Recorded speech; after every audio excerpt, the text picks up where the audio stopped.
Short range या long range? ऐसा सामान दिखाओ जिसे चलाने में मुश्किल ना हो, मुझे कोई प्रॉब्लम नहीं होनी चाहिए। सब मिलेगा।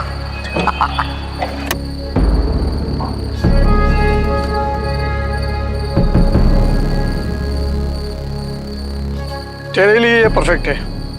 8 mm मक्खन है, मक्खन। अरे जल्दी करना, क्या गर्लफ्रेंड के लिए गिफ्ट लेने आया है? हाँ चल ये दे दे। और हाँ चलेगी ना? चलेगी नहीं, दौड़ेगी।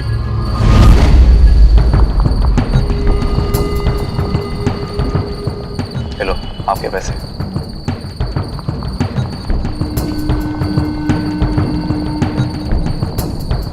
सब्जियों की तरह खरीदी और बेची जाती बंदूकें यानी किसी के मौत का सामान। जाहिर है कि जब अपराध के साधन इस प्रकार से मिलेंगे तो क्राइम तो बढ़ेगा ही। लेकिन सवाल है कि यह खरीदार कौन था और क्या करने वाला था गैर कानूनी ढंग से खरीदी गई इस बंदूक के साथ। नमस्कार, मैं हूं मनोज तिवारी। सावधान इंडिया दिल्ली फाइट्स बैक में आप सभी का स्वागत करता हूं। बंदूकों की यह बिक्री हो रही थी दिल्ली के एक इलाके में और एक नौजवान इसे खरीद रहा था। लेकिन उसके बर्ताव से कहीं से भी ऐसा नहीं लग रहा था कि वो कोई पेशेवर अपराधी हो, यानी कोई था जो किसी की मौत की तैयारी कर रहा था। कौन था वो और क्या होने वाला था आने वाले वक्त में, ये सब कुछ जानने के लिए हमें चलना पड़ेगा पीछे घटी कुछ दिन की घटनाओं में। इतनी हसीन लड़की मैंने आज तक नहीं देखी। क्या मैं कोई सपना देख रहा हूं क्या? करीब आओ और करीब। क्या मैं तुम्हें छू सकता हूं?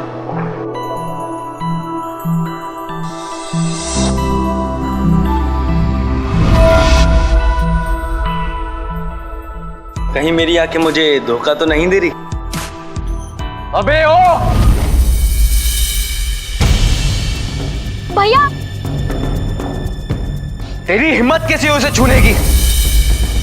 नाटक के नाम पे तुम सब चांस मारने लगते हो। हाँ भैया आप ये क्या कर रहे हो? हम लोग का रिहर्सल चल रहा है। बहुत हो गया नाटक वाटक, अब घर चल। इन लफंगों से जितना दूर रहेगी उतना अच्छा है तेरे लिए। भैया लेकिन हम लोग का अगले हफ्ते शो है। मैंने कहा ना घर चल। भैया भैया प्लीज छोड़ दो। भैया प्लीज। नाटक करवा लो तुमसे बस। भैया प्लीज छोड़ दो। भैया भैया आपने बहुत गलत किया। मेरे दोस्त क्या सोचेंगे? आपको उनसे माफी मांगनी होगी। माफी और मैं कभी नहीं, जो किया सही किया। और तुझे भी वार्न कर रहा हूँ, इन लोगों से दूर रह। ये जो नौटंकी वाले होते हैं ना, बिल्कुल अच्छे नहीं होते। भैया नौटंकी वाले नहीं, हम थिएटर करते हैं और ये एक आर्ट है। शेक्सपियर कालिदास का नाम सुना है? हाँ हाँ छोटी, जो भी। मैंने क्या करना है, बस मैं तेरी फिक्र कर। भैया ये कौन? अरे वो कुछ नहीं, वो सुबह चाय वाले की दुकान पे हिमांशु को काफी लोग मार रहे थे, तो बस बीच बचाव में हिमांशु का खून लग गया होगा। तो भैया आप क्यों इतनी मारपीट करते हो फिर? तो क्या करता, उसे ऐसे मार खाने देता? अरे यार आजकल उसको कुछ प्रॉब्लम चल रहा है। और हाँ पापा को मत बताइए। सोचना पड़ेगा। क्या सोचना पड़ेगा? चल प्लीज यार, तेरे जो ये थिएटर वाले दोस्त है ना, उनसे माफी मांग लूंगा मैं। खुश? मैं तो कुछ नहीं बोलूंगी, लेकिन पापा ना तुम्हें छोड़ने नहीं वाले। वो देखी जाएगी। घर का बिजली का बिल जमा नहीं करवाया अभी तक? तुझे पैसे दिए हुए 10 दिन हो गए हैं। पापा वो ध्यान नहीं रहा। वाह बेटा वाह, ध्यान नहीं रहा इस लाट साहब को, क्योंकि हजारों काम करता है ना तू। पूरे देश का कारोबार संभालता है ये। मैं कुछ नहीं जानता, तुरंत जा और ये बिल जमा करवा। पापा वो एक्चुअली सारे पैसे खर्च हो गए, चाय वाले की सारी उधारी चुका दी। वाह बेटा, बहुत अच्छा काम किया तूने। अरे तुझे तो किसी राजा के घर में पैदा होना चाहिए था। तू 2000 रुपए की चाय पी गया। अब अंधेरे में रहना, ना जाने क्या होगा मेरे बुढ़ापे का। कैसी नालायक औलाद पैदा की है मैंने, किसी काम का नहीं, नालायक कहीं का। भैया भैया मैंने आपको लास्ट वीक ही तो पैसा दिया था और आपने कहा था कि चाय वाले को देना है। अरे यार आज सुबह झगड़े में उस चाय वाले की दुकान का काफी नुकसान हो गया। कौन भरता उसका नुकसान? बेचारा गरीब है तो बस मदद कर दी। तुम भी ना भैया, अभी सुधर जाओ, ये लड़ाई झगड़ा बंद करो। ओ छोटी, मुझे मत सिखा। सीख नहीं दे रही हूँ, देख रही हूँ आपके कारनामों का नतीजा। भैया घर पे कितना टेंशन होता है। अच्छा मेरी माँ, बस अब मैं शांत रहूंगा, ठीक है? चल मैं हिमांशु से मिलके आता हूँ, उससे पैसे लेके आऊँ, जो भी हुआ उसकी वजह से तो हुआ है। और बाहर रहूँगा तो पापा भी शांत रहेंगे। और हाँ, याद रखियो 3 knocks।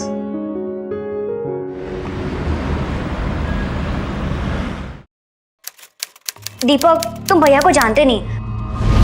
वो नारियल जैसे ऊपर से कड़क और अंदर से सॉफ्ट है। उन्हें ना गुस्सा जल्दी आता है और जल्दी चला भी जाता है। लेकिन उन्होंने तुम्हें सॉरी बोला।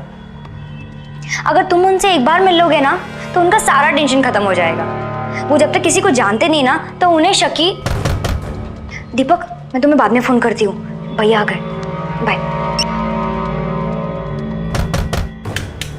पापा जाग जाएंगे। चलो निकालो बाहर से, कहाँ छुपाए हो? कौन है तुम लोग और इतनी रात को हमारे घर पे क्या कर रहे हो? ये क्या चल रहा है? कौन गुंडे घुसे हैं यहाँ? मैं इंस्पेक्टर सिंह हूँ। मेरे पास आपके बेटे के खिलाफ अरेस्ट वारंट है। क्या? 2 खून करके फरार हुआ है वो। इंस्पेक्टर साहब, आपको कोई गलतफहमी है? मेरा बेटा ऐसा नहीं है। अपने दोस्त हिमांशु और उसकी गर्लफ्रेंड को मारा है उसने। सर, क्या? नहीं है घर में। अगर कहीं छुपा के रखा तो निकालो उसे, वरना अंजाम बहुत बुरा होगा। नहीं सर, ऐसा कुछ नहीं, आपको मिसअंडरस्टैंडिंग हुई है। वो तो वहीं पता चलेगा। चलो ले चलो इनको। ले चलो। आजकल के लड़के ना अपनी मौज मस्ती के पीछे किसी की परवाह नहीं करते। विवेक और टीना का चक्कर था और बीच में आ गया उसका अमीर दोस्त हिमांशु। टीना ने पार्टी बदल दी। जाहिर है हिमांशु के साथ ज्यादा ऐश थी और ये बात आपके बेटे से हजम नहीं हुई। उसने गुस्से में आकर दोनों को गोली मार दी। आई कांट बिलीव सर, भैया अपने दोस्त को बहुत मानते थे। नहीं, वो खून नहीं कर सकते। तो फरार क्यों हुआ? हाँ, खून किया इससे तो भागा भागा फिर रहे हो। सर, कुछ गड़बड़ हुई होगी। अगर अफेयर होता तो भैया मुझे जरूर बताते। सर प्लीज आप प्रॉपर इन्वेस्टिगेशन कीजिए, कहीं कुछ गलती हुई होगी। फुल एविडेंस है हमारे पास और 2 गवाह भी है जिन्होंने विवेक को गोली चलाते देखा था। लेकिन सर, तो फिर उसे फांसी पर चढ़ा दीजिए। अब वो मेरे लिए मर चुका है। कहाँ जा रहे हैं आप? अभी जाने के लिए नहीं बोला है मैंने आपको। और ये जो आपकी नौटंकी है ना, इसको बंद कीजिए। आपके झांसे में आने वाले नहीं हम। अब तो मुझे पक्का यकीन हो गया है कि आपने अपने बेटे को छिपा के रखा है। देखिए इंस्पेक्टर साहब, मैं असूलों वाला आदमी हूं और मैं कभी क्रिमिनल को सपोर्ट नहीं कर सकता, चाहे वो मेरा बेटा ही क्यों ना हो। चलो बेटा। तो फिर बैठिए, चाय पानी पी के जाइएगा। एक काम कीजिए, आप जाइए। इंट्रोगेशन होने के बाद हम इन्हें छोड़ देंगे। जाइए आप, बैठिए।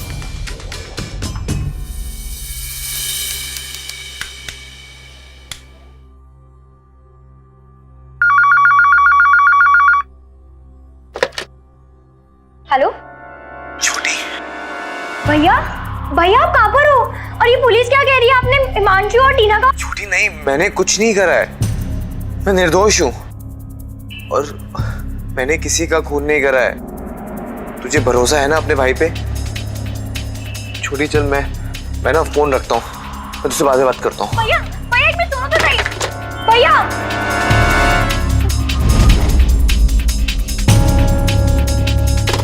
मैं इनका वकील हूँ, ये इनके रिलीज पेपर्स। आपने पूरी रात मेरे पिताजी को यहाँ डिटेन करके रखा है बिना किसी जुर्म के। क्या पापा को अपने घर ले जा सकती हूँ? शुक्ला जी, बाहर निकालो उनको।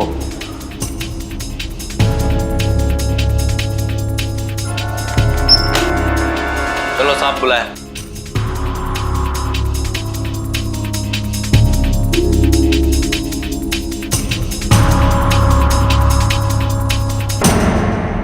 पापा, अब ठीक तो हो ना? मैं ठीक हूँ बेटा। निशा, अपने भाई को समझा दे कि सरेंडर कर दे।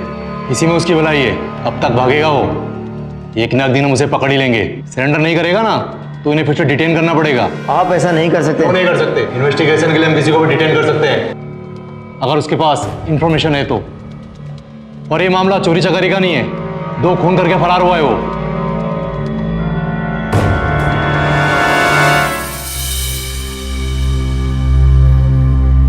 सर, मुझे दोनों गवाह का नाम और पता चाहिए। पर क्यों?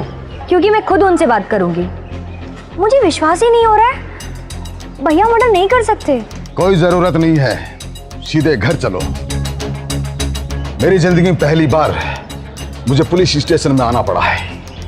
रात भर मुझे थाने में रहना पड़ा है, सिर्फ और सिर्फ उस नालायक के कारण। उसकी हरकतें इस कदर बढ़ जाएंगे मैंने कभी सोचा भी नहीं था। उसे बचाने की कोई जरूरत नहीं है निशा। अपराधी को सजा मिलनी ही चाहिए।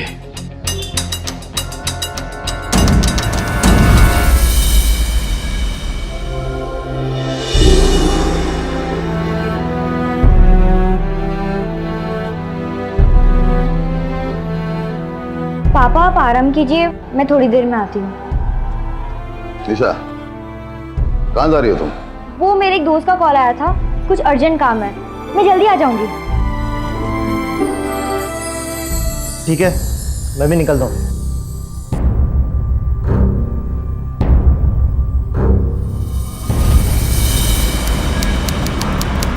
यही घर है।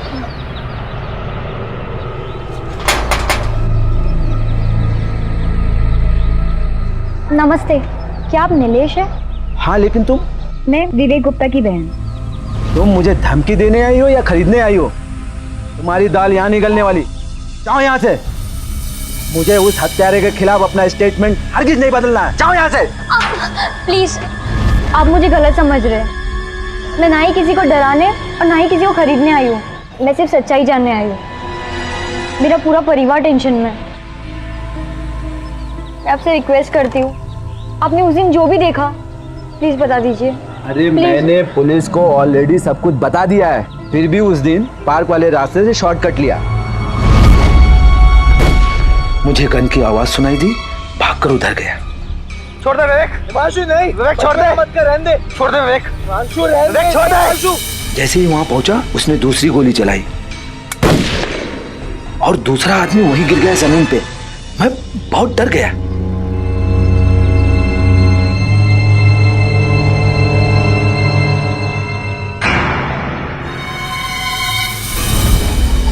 फिर मैंने पुलिस को फोन किया। तो आपने सब कुछ क्लियर देखा, कौन किसके साथ था और किसके हाथ में रिवॉल्वर थी? 100%। जिस समय ये घटना हुई शाम के कुछ 6:30 बजे थे, फिर भी आपने सब कुछ देखा? हाँ, लेकिन मैंने साफ साफ देखा। कितनी दूरी से? यही कोई 150 फुट से। 150 फुट की दूरी से आपने इतना कुछ क्लियर देखा? हाँ, आप थाने जाकर मेरा स्टेटमेंट देख लीजिए। जो देखा वो लिखवा दिया, बस हो गया। वो दोनों झगड़ रहे थे, ये भी तो हो सकता है कि आपको कंफ्यूजन हो। रिवॉल्वर शायद विवेक ने नहीं चलाया हो, किसी और ने चलाया हो। नहीं मैडम, बंदूक उसके हाथ में था। वो ग्रीन कलर का टी शर्ट पहना था, आपके कमीज जैसा। ग्रीन? मेरे जैसा कमीज? मैं हाथ जोड़ता हूँ, ये बात किसी को मत बताना। मैं कलर ब्लाइंड हूँ, मुझे लाल हरा नीला कलर ठीक से नहीं दिखाई पड़ता। बड़ी मुश्किल से मुझे ड्राइवर की नौकरी मिली है। अगर मेरे सेठ को पता चलेगा ना तो मेरी नौकरी चली जाएगी। ये बात किसी को मत बताना, मेरे पेट का सवाल है। चलो अब दूसरे गवाह के पास चलते हैं।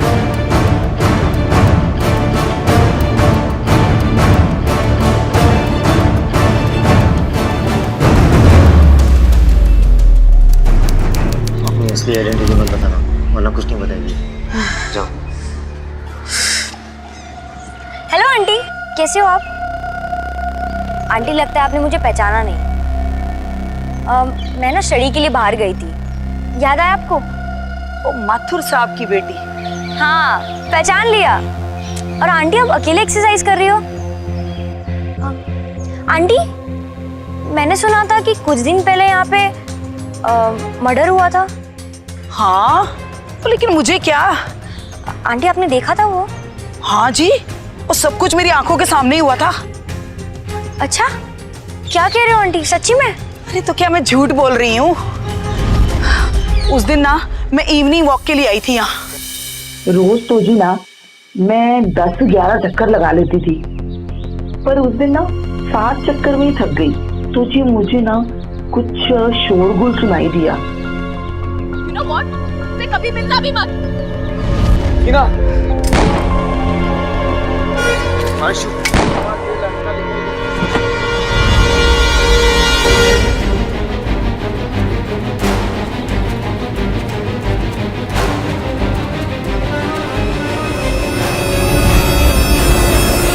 मैं तो डर गई, कहीं मुझे भी ना मार दे।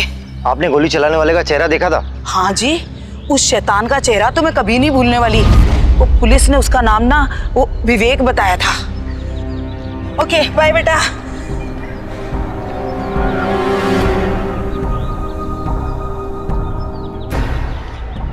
ये वही बेंच है ना जहाँ आंटी बैठी थी? हाँ।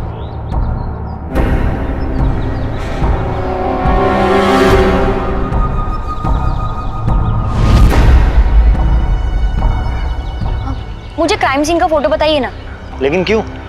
बताइए। अच्छा।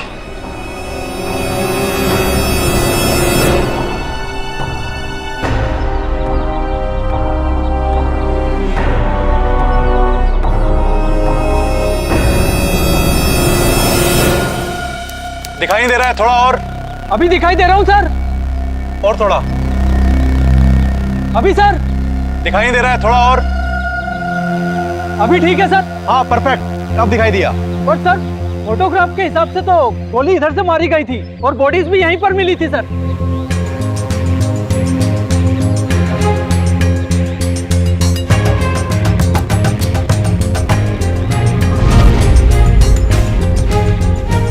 दूसरे गवाह ने भैया को उस पेड़ की तरफ से देखा, पर वो वहां नहीं हो सकते क्योंकि इस आंटी को कैसे दिखाई दिया उनका गोली मारना? जब आपने हमें स्टेटमेंट दिया तो आपने किसी पेड़ का जिक्र नहीं किया था। वो जी मैं थोड़ा कंफ्यूज हो गई थी। मैं आपसे आखिरी बार पूछ रहा हूँ, आपने विवेक को गोली चलाते देखा था या नहीं? नहीं जी। पर ना जो आदमी पेड़ के पीछे से गन लेके भागा था ना, वो पक्का विवेक ही था जी। इसमें कोई दो राय नहीं है, एकदम सच बोल रही हूँ। हाँ। आपके दोनों गवाह का स्टेटमेंट गलत साबित हो चुका है और यही बेस है भैया को मर्डर चार्ज लगाने का। अब आपको चार्जेस ड्रॉप करने होंगे। विवेक अपराधी है इसलिए तो भाग रहा है वो।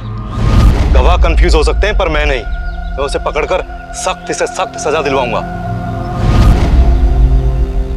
पापा आई एम श्योर पूरा मामला ही गलतफहमी है।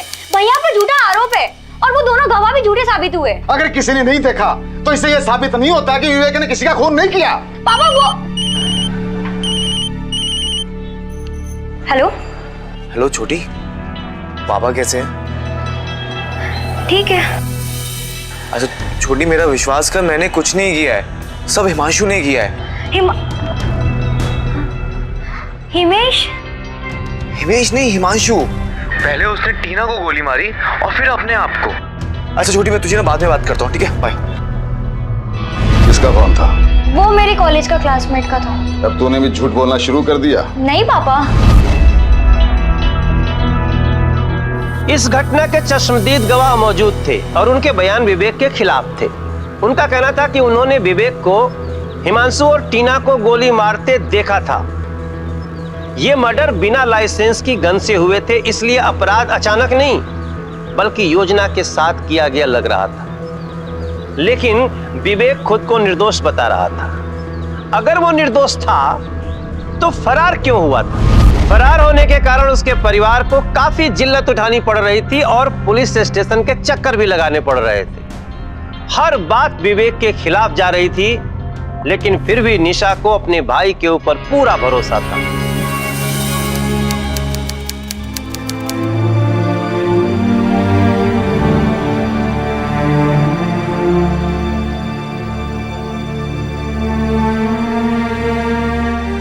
तुम क्यों आई हो तुम यहाँ? वो अंकल। रुक जाओ, हमें तुम्हारी सिंपैथी की कोई जरूरत नहीं है। बस विवेक को हम फांसी पर चढ़ता हुआ देखना चाहते हैं। अंकल मैं आपका दुख समझ सकती हूँ, लेकिन मैं सिर्फ इतना जानना चाहती हूँ, वो हिमांशु के पास कोई गन था?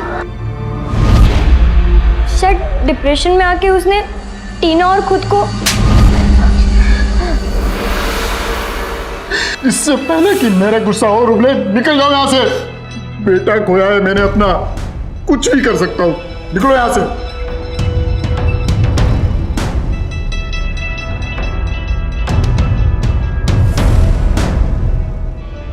प्लीज बताओ उन दोनों के बीच में क्या था?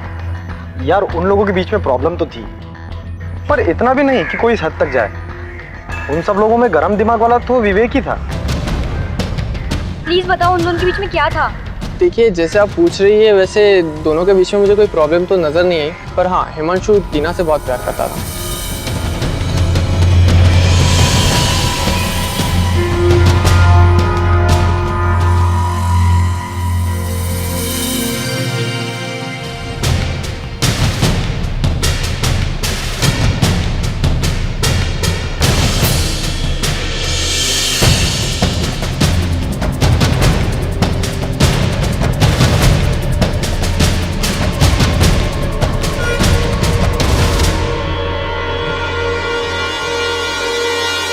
एक एक करके हिमांशु के सारे दोस्तों से मिली, लेकिन कुछ खास जानकारी नहीं मिली। दीपक, मुझे लगता है विवेक भैया ने खून किया है और इल्जाम हिमांशु पर लगा रहे हैं। किस पर भरोसा करूं, मुझे कुछ समझ में ही नहीं आ रहा। हे डोंट गिव अप यार। हिमांशु की फ्रेंड से कुछ पता नहीं चला तो क्या हुआ? टीना के फ्रेंड से बात कर, शायद कुछ पता चल जाए।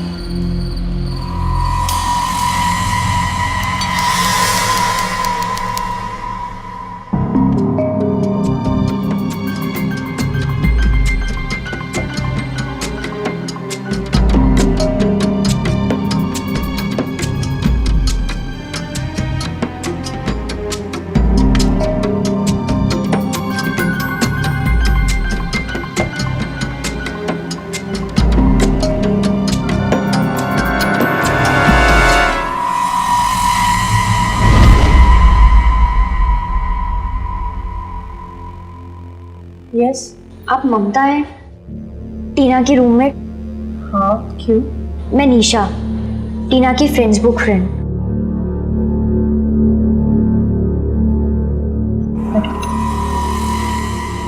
मैंने उसके बारे में सुना, लेकिन मुझे यकीन ही नहीं हुआ। क्या? That was sad.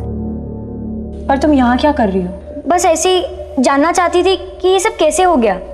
उसके एक दिन पहले वो कितना खुश थी, posting photos of her new look and chatting, और उसके दूसरे दिन इतना बड़ा हादसा। मैं कुछ समझ ही नहीं पाई। और पुलिस भी पता नहीं क्या क्या कह रही थी कि टीना और हिमांशु एक दूसरे को डेट कर रहे हैं और उसकी पीठ पीछे विवेक के साथ भी उसका चक्कर चल रहा है। I can't believe this. पर सच यही है, टीना कोई बहुत अच्छी लड़की नहीं थी। आई एम सॉरी अगर तुम्हें बुरा लग रहा है तो, लेकिन तुम टीना के बारे में कुछ भी नहीं जानती हो।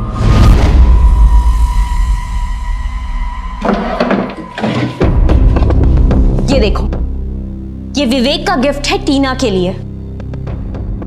विवेक and Tina were very passionate. और बताती हूँ, ये देखो, ये टीना ने लिया था विवेक के लिए।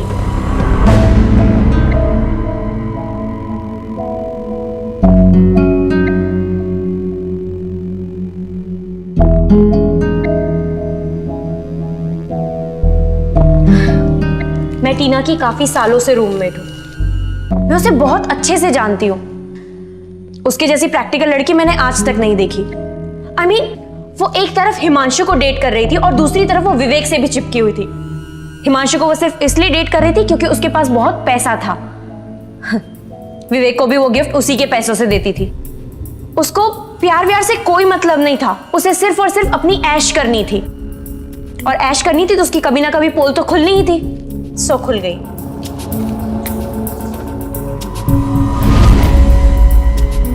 हेलो, तुम क्यों इतनी सेंटी हो रही हो?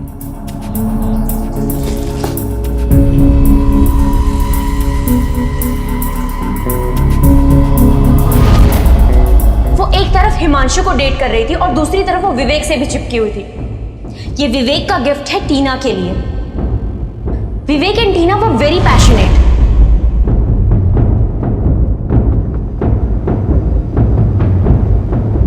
विवेक भैया, इसलिए तुम भाग रहे हो? सोचा भी नहीं था कि तुम ऐसे।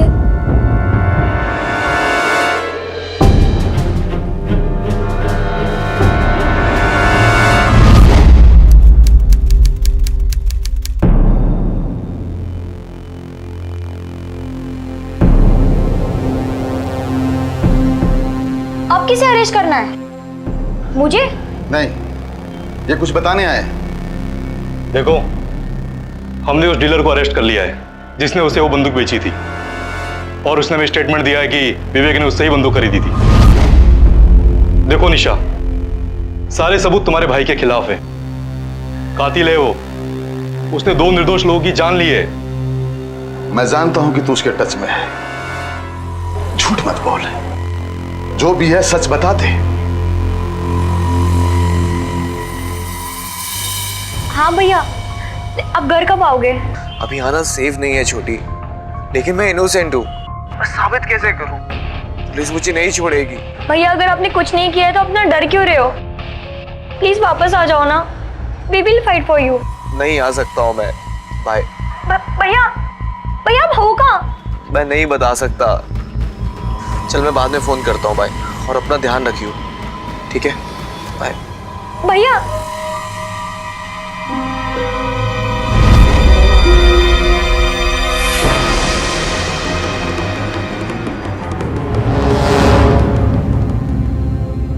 सर, लोकेशन मिल गई।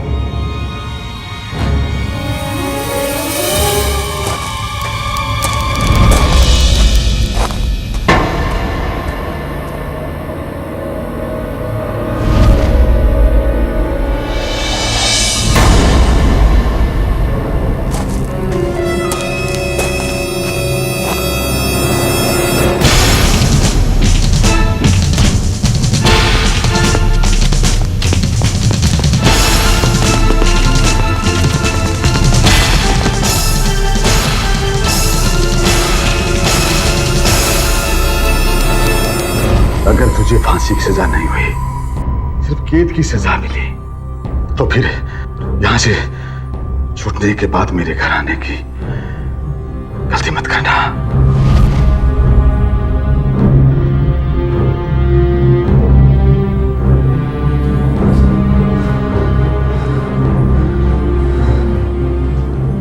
भैया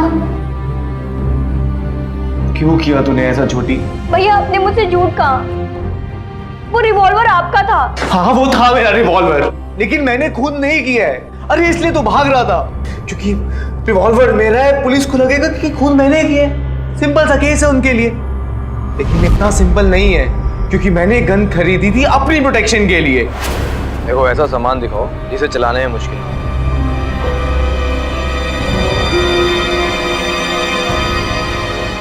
तेरे लिए ये परफेक्ट है। यही दे दे, बस सही चलेगी ना? चलेगी नहीं, दौड़ेगी। चलो आपके पैसे। सोचा था गन दिखाने पर से असलम की गैंग डर जाएगी। तू पंगे लेता है यार असलम की गैंग से। मुझे तो समझ नहीं आता कि प्रॉब्लम क्या है। देख कितनी लगी हुई है तुझे। छोड़ना यार ये सब। अच्छा सुन विवेक, तो मेरे काम करेगा?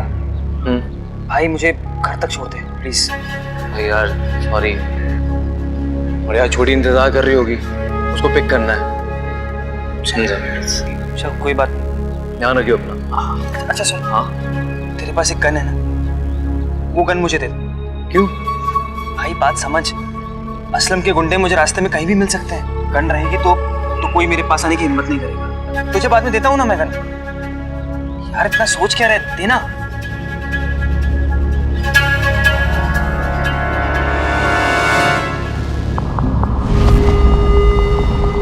ध्यान से रखियो। और हाँ, बाद में आऊंगा तेरे घर। हाँ किसी को मत दिखाइयो। हाँ भाई पक्का। और अपना ध्यान रख।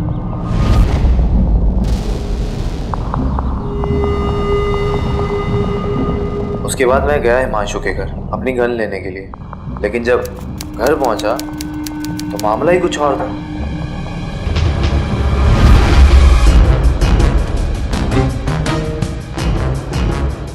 कहाँ जा रहा है भाई? टीना से मिलने। वो मुझसे ब्रेकअप करना चाहती है, but I won't leave her. देख भाई, तो बहुत गुस्से में लग रहा है। मैं भी चलता हूँ तेरे साथ। सही कह रहा है, चलेगा तो अच्छा हो जाएगा। चल। अच्छा गन मेरे पास ही है, देता हूँ ना बाद में। चल चल। वो crazy Himanshu, I just can not stay with you. जानता हूँ, मुझसे मन भर गया ना तुम्हारा। कोई दूसरा बॉयफ्रेंड मिल गया तुम्हें। देखो गाइस, आराम से बैठ के सॉर्ट आउट करते हैं।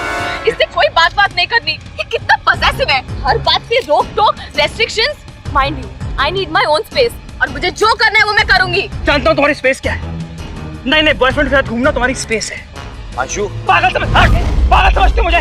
हाँ, किसके साथ तुम्हारा क्या चक्कर चल रहा है और किसको क्या गिफ्ट देती है तुम अच्छी तरह जानता हूँ मैं। यू आर सिक हिमांशु, मैं नहीं झेल सकती ये सब। अंशु, यू नो व्हाट, मैं जा रही हूँ और मुझसे दोबारा मिलने की कोशिश भी मत करना। टीना, हिमांशु छोड़ के नहीं जा सकती, हिमांशु मैं तुम्हारे बिना जी नहीं पाऊंगा और अकेले मैं तुम्हें जीना नहीं दूँ। Just go. टीना, नहीं हिमांशु।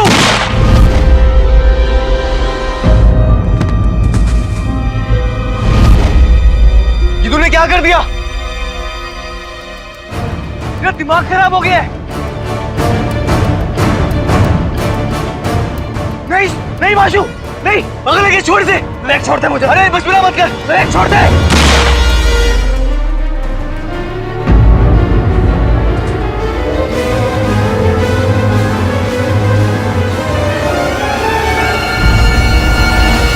क्या आपके और टीना के बीच में कुछ भी नहीं था? पागल हो गई है क्या? मैं और टीना दूर दूर तक हमारा कोई रिश्ता नहीं था। तुझे किसने बोला? और वो सारे गिफ्ट्स? कौन से गिफ्ट्स की बात कर रही है? तेरे ना किसी ने कान भरे हैं। प्लीज छोटी, मेरा विश्वास कर, मैंने किसी को नहीं मारा है। मैं निर्दोष हूँ, प्लीज यार तू तो विश्वास करना।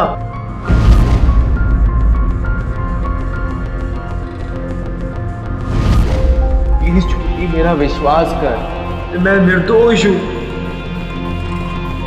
विवेक आखिर पुलिस की गिरफ्त में आ गया था और यह भी साबित हो चुका था कि गैर कानूनी तरीके से गन भी उसी ने खरीदी थी।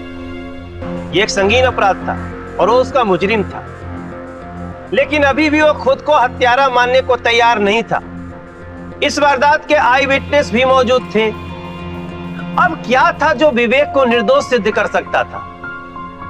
वो चारों तरफ से घिर चुका था, लेकिन उसकी बहन निशा को अब भी एक उम्मीद बची थी और उसने अपनी आखिरी कोशिश शुरू की। पागल हो गई है क्या?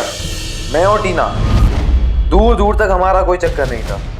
तेरे ना किसी ने कान भरे हैं।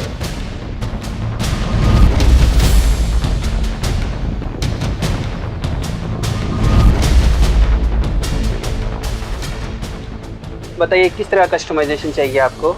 स्पेशल डिजाइन या किसी का नाम क्रिस्टल पे एंग्रेव करवाना है? हाँ, मुझे भी नाम एनग्रेव करवाना है, जैसे आपने मेरे फ्रेंड का किया था। अब मैं बताती हूँ, मेरे फ्रेंड ने जो डिजाइन चूज किया था ना, मुझे भी एकदम वैसे ही चाहिए। मुझे याद नहीं है कभी हमारी शॉप पे आए। क्रिस्टल का डिजाइन देख के लग रहा है काफी एक्सपेंसिव है। शहर में 2 ही शॉप है, चाहे तो दूसरी दुकान से करवाया हो। कहाँ है वो दूसरी शॉप?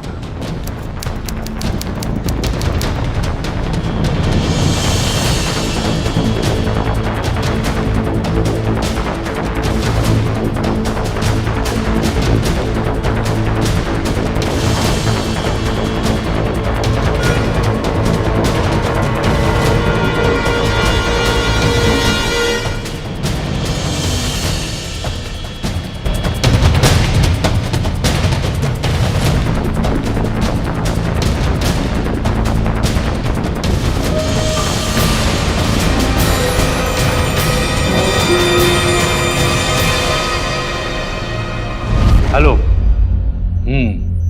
ले आओ उसे थाने।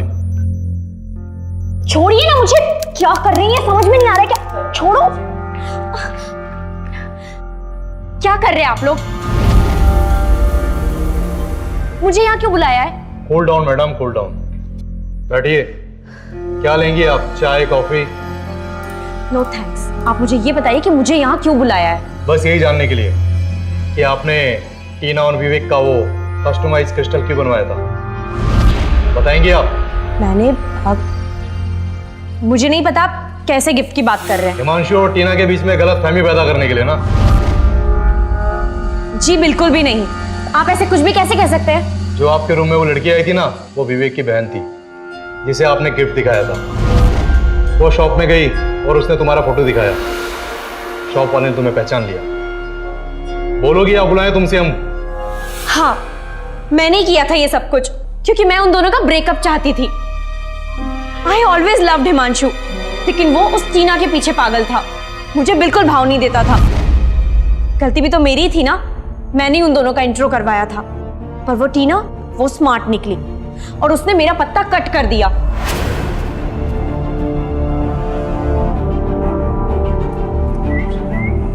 क्या बात है, बड़ा सजना सवरना हो रहा है। कहाँ जा रही है?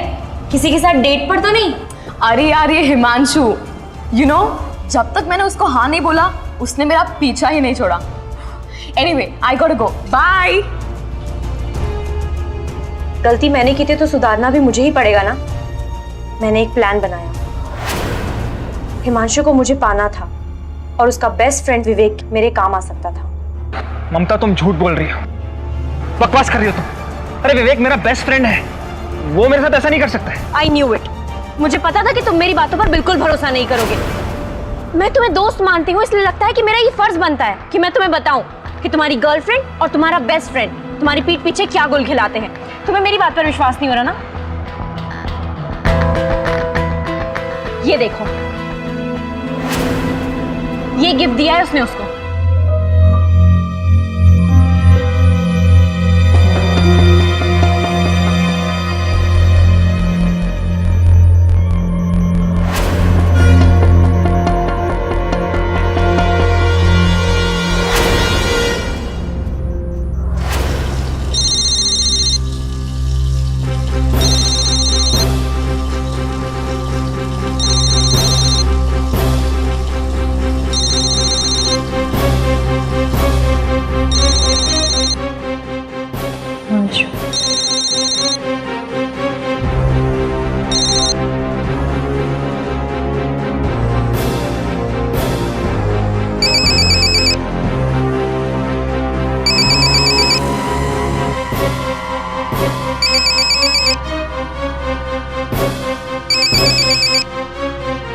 हेलो हिमांशु, वो विवेक आया हुआ है ना, तो टीना नीचे गई है। Okay bye.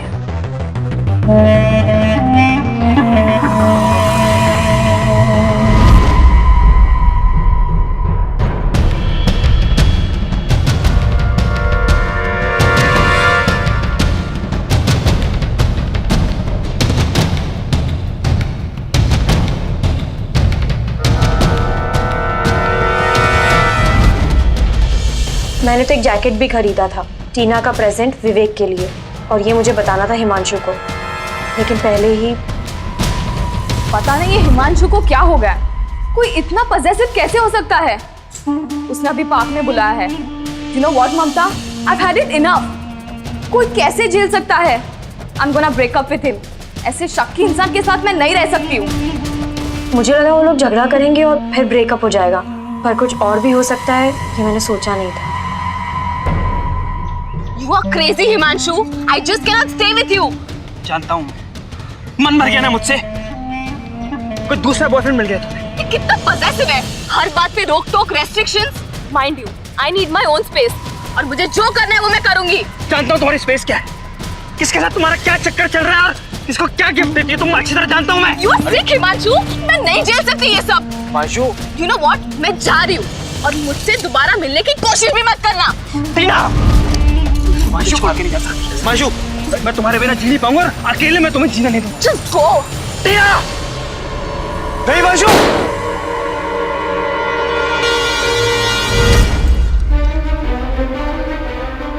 नहीं नहीं हिमांशु, नहीं, अगले के छोड़ दे, बैग छोड़ दे मुझे। अरे बस मेरा मत कर, बैग छोड़ दे।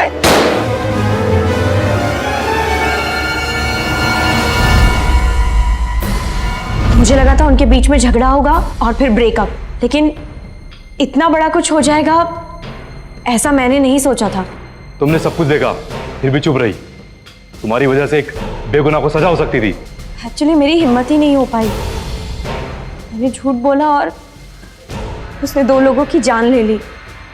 मैं इस चीज के लिए अपने आप को जिंदगी भर माफ नहीं कर पाऊंगी। ले जाओ इसे और हेड कांस्टेबल को बोलो कि विवेक के रिलीज पेपर तैयार करें।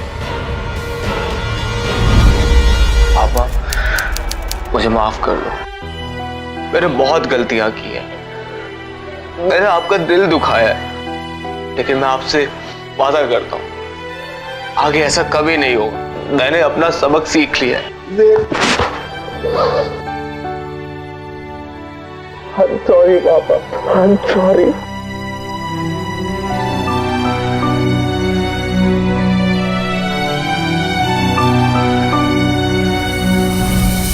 विवेक डबल मर्डर के आरोप से निर्दोष साबित तो हो गया, लेकिन उस पर आर्म्स एक्ट 1959 के तहत गैर कानूनी तौर पर हथियार रखने का मुकदमा चला और 3 साल की कैद हुई।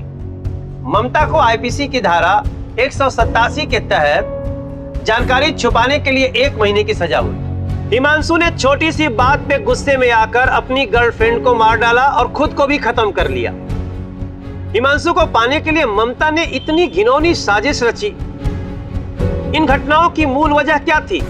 इनका डिस्परेशन। आजकल के नौजवानों में कुछ भी हासिल करने और किसी भी तरह से हासिल करने के लिए एक अजीब सा जुनून दिखाई पड़ता है, जिसके कारण कई बार वो गलत कदम उठा लेते हैं। बच्चों के साथ माँ बाप की उम्मीदें जुड़ी रहती हैं और उनका कोई भी गैर जिम्मेदाराना कदम पूरे परिवार को बर्बाद कर देता है। इसलिए शो देख रहे नौजवानों से मैं प्रार्थना करता हूं कि कोई भी कदम उठाने के पहले बहुत सोचें और कभी भी अपराध का रास्ता ना अपनाएं। तो सावधान रहिए, सतर्क रहिए, सुरक्षित रहिए।